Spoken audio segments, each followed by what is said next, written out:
which led me to work with NPL, and my union, Leuna Local 113. And I have since moved from the gas distribution onto working as a laborer on efforts to replace lead service pipes here in Milwaukee. I personally helped remove 35 lead laterals, and while I have a lot more to do, I know we are making great pace. This is hard work, but it is so rewarding. Not only am I getting paid great wages and great benefits, but I know that when I am removing a lead service lateral, I'm helping a family in our community have access to clean drinking water.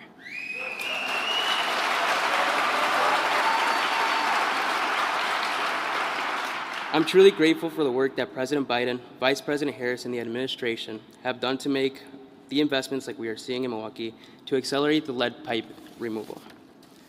Helping us create more job opportunities in my union brothers and sisters and ensuring that we have clean and safe drinking water. And Shai knows all about this, what clean water means for our community. Shai.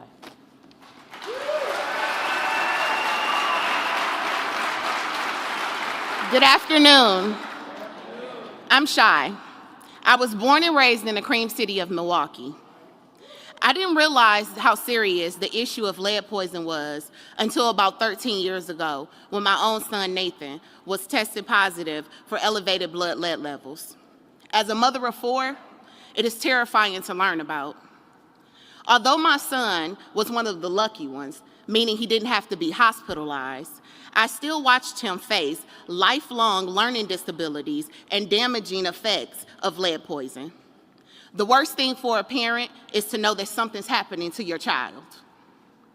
The fact that my son was lead poisoned and I received very little care, not even lead abatement services in my home, that's what fuels my work today at Coalition on Lead Emergency. President Biden and Vice President Kamala Harris have been listening to our stories, and they have followed through and kept their promises.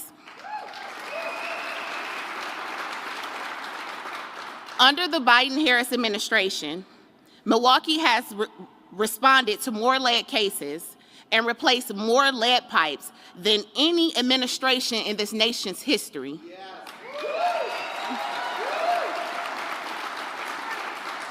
So we can see the federal dollars working in our city. You can't drive 10 minutes without driving past an infrastructure project, and so many of those projects are ridding our homes of lead. Growing up, my mother always told me it takes a village to raise a child. Well, this administration, President and Vice President, have been part of that village and have been putting our jobs and our children above all, and we are grateful. So, without further ado, it is my honor and my privilege to introduce and welcome the toughest, most substantial partner in our village, our very own President of the United States of America, President Joe Biden.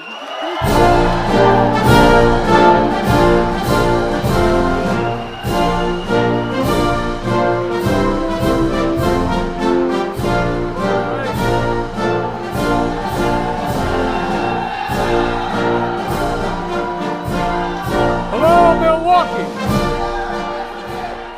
It's good to be back. Thank you. Welcome to Milwaukee, too. Well, it's good to be back in Milwaukee. We love you. Thank you. We love Biden Harris. Milwaukee loves Biden Harris. Thank you, Joe. Thank you, Joe. Thank you. Thank you, Joe. Well, thank you. Thank you, Joe. Thank you, thank you, thank you. If you have a seat, have one. I said that once, and there were no seats, and the guy looked at me like, what the hell's the matter with you? Before I begin, I want to say we're prepared for another horrible hurricane to hit Florida. I've directed my team to do everything they can to save lives and help communities before, during, and after this hurricane. Most important message today for all those who may be listening to this in the impacted areas: listen to the local authorities. Follow safety instructions, including evacuation orders. This is serious. You got to be safe because people are dying. People have died so far not from this hurricane, but from the last one. So, folks, let me, get to today's event. Shai, thank you for sharing your family story. You said it all. The worst thing, and I know from experience for a parent, is something happening to your children. Your son, your families like yours exposed to lead poisoning in our water. They deserve a hell of a lot better than they've been getting. And that's why we're here. That's why people like Alfonso are getting to work removing those lead pipe surfaces, delivering clean water. Kamal and I go all the way back to Flint worrying about what happened then, remember, in Michigan? Well, providing what's good for our health and for our environment is also good for our economy, and it's good for jobs. Folks, the middle class built this country, and organized labor unions built the middle class. It's a fact. We're lucky to have some great leaders here today who know how to get a job done. Tony's heard me say this before, but I think Tony's one of the 3 best governors in the United States of America.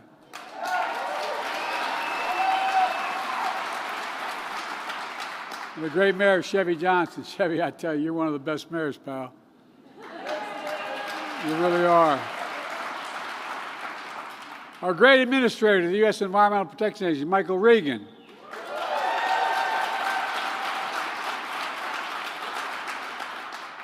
And our great chair of the Council of Environmental Quality, Brenda Malloy.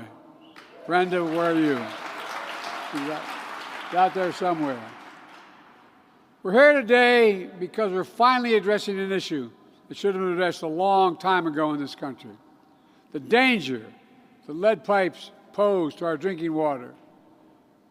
For too long, local communities have known how important it was to deal with this problem. It hadn't been given the national priority it demanded, though. I'm here today to tell you that I'm finally insisting that it gets prioritized, and I'm insisting it get done.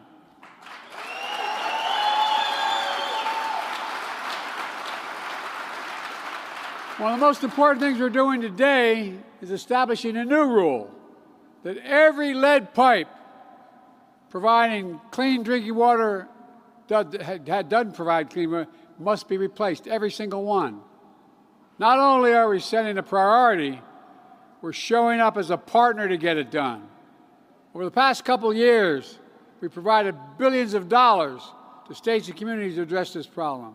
And today, I'm announcing an additional $2 billion in grants to states and local communities to get the job done. It matters. Folks, people all asking me, why do we have lead pipes in the first place? Probably ask yourself that. How'd that happen? Well, it's because when they were first put in place a long time ago, lead pipes were incredibly durable and they didn't rust. But since then, we've learned that lead pipes also leach poisonous toxins into the water that lead to terrible health consequences, particularly in the development of a child's brain. Think about what that does to a parent's peace of mind. When I was a senator back in 1986, I supported a law that stopped new lead pipes from being put in the ground in the first place.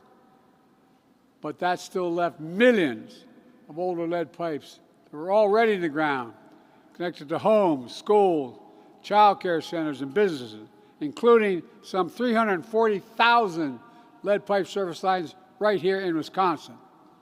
And over the years, we've only chipped away at the problem. But chipping at the problem hasn't fully solved it.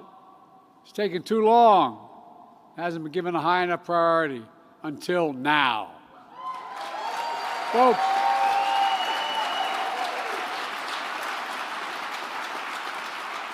as Kamala would say, this is the United States of America, for God's sake.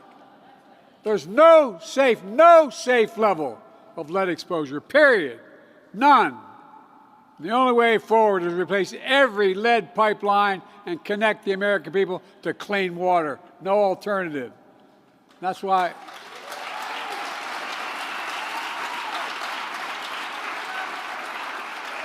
That's why Kamala and I are the first administration to take on the challenge once and for all. And we're delivering. We know safe, clean drinking water is fundamental to the health of our communities, to enhance our economic growth, to basic human dignity. That's why we've already replaced 367,000 lead pipe services all across America. And today,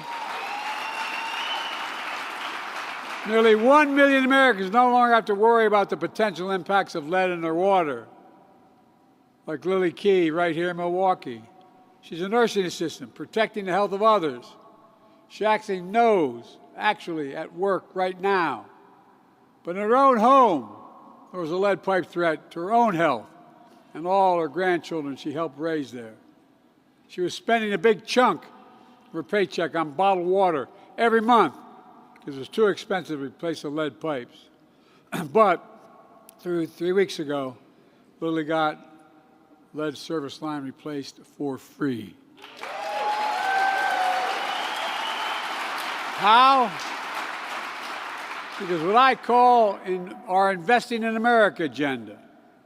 One of the many reasons Kamala and I fought so hard to pass the bipartisan infrastructure law, which I might add is over $1.2 trillion, was not only to modernize our nation's infrastructure, roads, bridges, ports, airports, transit systems, electric grids, affordable high-speed broadband, but also to get rid of the godforsaken lead pipes, deliver clean drinking water to everyone in their homes, their schools, and their businesses.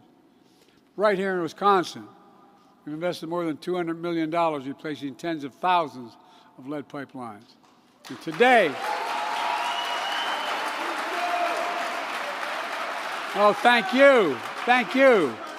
Today, we release another $43 million for Wisconsin as part of $2.6 billion nationwide to support replacing lead pipe service lines.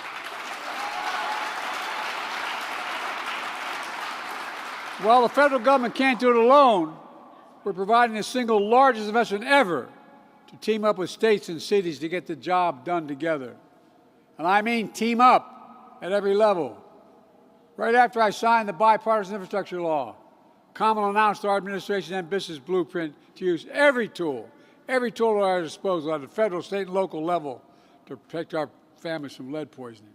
As a result of that work, I'm announcing a new rule written into law from the Environmental Protection Agency that requires water systems across America replace lead pipe service in every single one in America within 10 years. Must be done.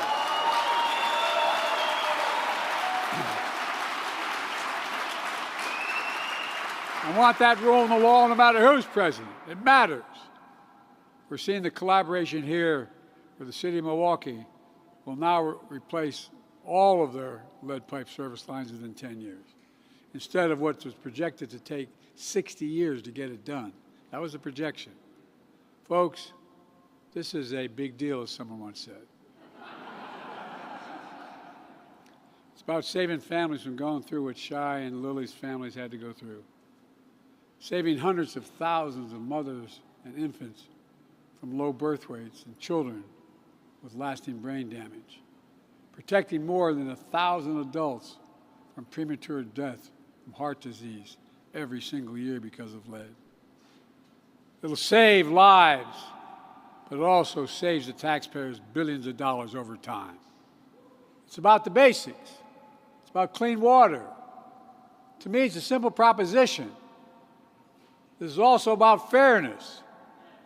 Nationally, I'm directing nearly half of this funding go to disadvantaged communities that have borne the brunt of lead pipe poisoning for damn too long.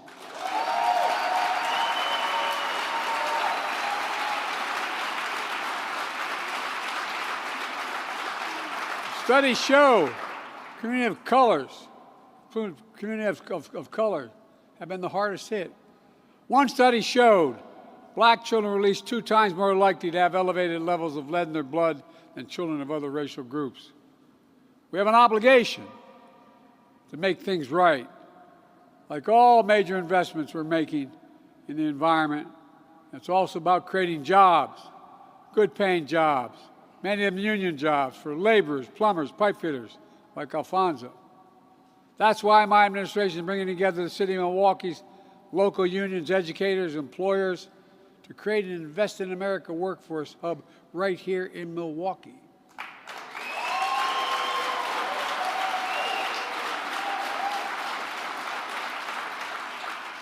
Sometimes you forget the basics. This hub is going to train and connect residents to good-paying jobs, replacing lead pipelines.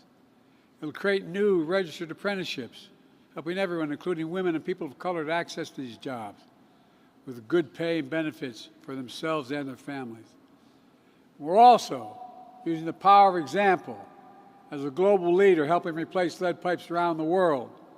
Last month at the United Nations, I was proud that my wife Jill and our international aid agency, USAID, brought together 26 nations, funded primarily through philanthropy, to launch a coalition to end childhood lead poisoning, poison that kills more people in developing countries than HIV, AIDS, and malaria combined. Folks, replacing lead pipes is just one piece of our nation's most ambitious clean water agenda ever. We're upgrading outdated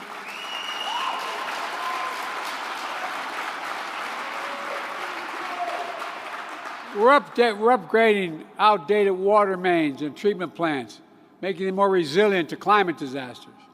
That means less likely to break down after massive floods and still run when the power grid goes down.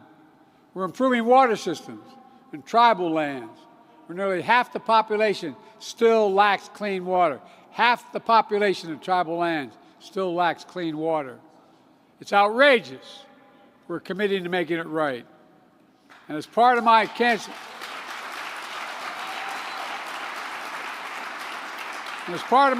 moonshot initiative to end cancer as we know it, we're detecting and removing so-called forever chemicals, referred to as PFAS. These are chemicals that are found in many everyday products, but are unsafe and shown to contribute to cancer and other health conditions. We set the first ever drinking water standard to protect 100 million Americans from PFAS, including folks all across Wisconsin. Folks, what's the government for if it cannot protect the public health?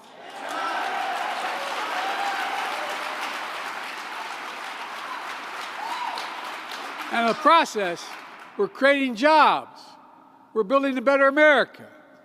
And clean water is just one critical part. For example, earlier this year, I was in Milwaukee with your governor and your mayor when I announced nearly $36 million for the 6th Street project. As you know, during the 60s, so-called urban renewal swept through this country. The construction of I-94 and I-43 were torn down. They tore down roughly 17,000 homes and 1,000 businesses were lost, displacing residents and businesses all along 6th Street.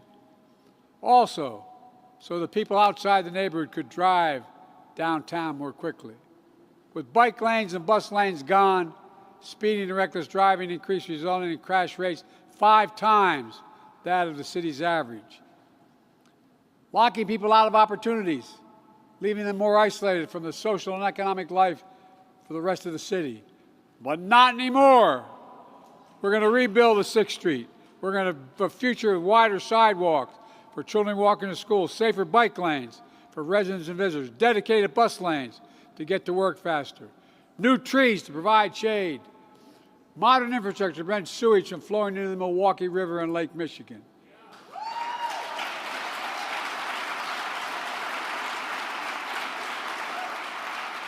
Making it easy for historic black communities in the North and Latino communities in the South to access jobs, schools, and entertainment opportunities in the city and around the Central Hub. This will be life-changing. The bottom line is, I said I'd keep my commitment to insist that all communities have access to investments that improve safety and security in their neighborhoods. And that's what we're doing, giving everyone a fair shot. Now, my dad would say, leaving no one behind. Folks, there's some folks who don't have any problem leaving people behind, like my predecessor in the White House and his allies in Congress. like your Senator Ron Johnson, who voted against everything I just talked about, every single thing. In fact, Ron Johnson called the law that is removing these lead pipe protection for public health, creating jobs in Wisconsin, he called it a radical agenda.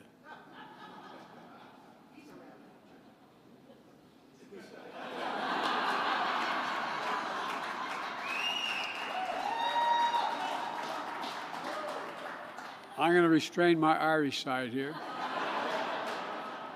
I don't think there's a damn thing radical about protecting kids from lead poisoning.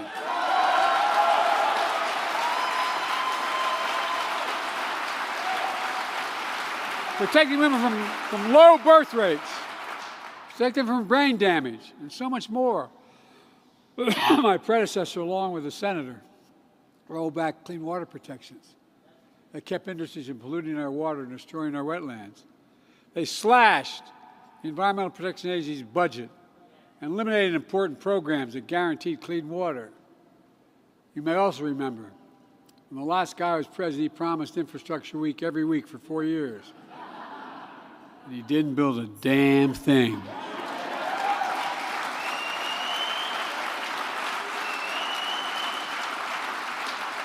Folks, in plain talk, we can't go backwards. We have to keep moving forward. Protect the health and well-being of our families, our communities, and our country. And in the process, growing our economy and creating good-paying jobs. We can't wait any longer. Folks,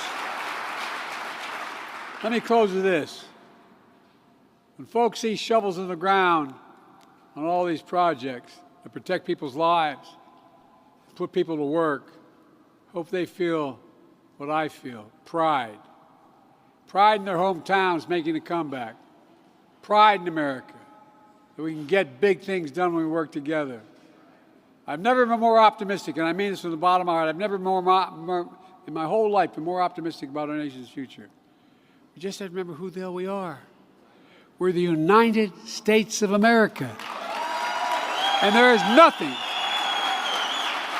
nothing beyond our capacity when we work together. So let's keep working together and get it done. God bless you all, and may God protect our troops. Thank you, thank you, thank you.